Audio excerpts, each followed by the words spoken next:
નેતાઓ, અધિકારીઓ અને પૂંજીપતિઓ એક કરોડો અરબોના સ્કેમ કરે ત્યારે તપાસ કરનાર અધિકારી પોલીસ કર્મીઓ કશું જ તોડી શકતા નથી.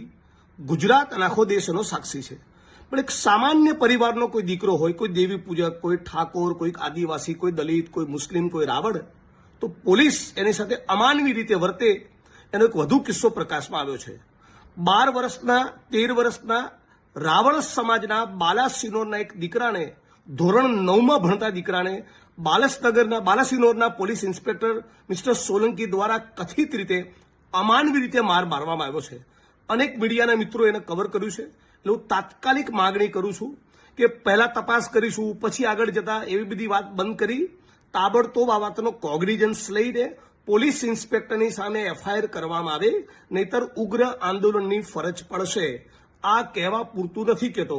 અને રાજ્યના તમામ નાગરિકોને 6.5 કરોડ જનતાને કહું છું, હવે તો તમે માનો છો ને કે આપણે એક સુરે કહેવું જોઈએ કે 13 વર્ષના રાવણ સમાજના દીકરાને મારનારા આ પોલીસ ઇન્સ્પેક્ટર અને એની સામે જે પણ સામેલ હતા એ બધાના પટ્ટા ઉતરી જવા જોઈએ.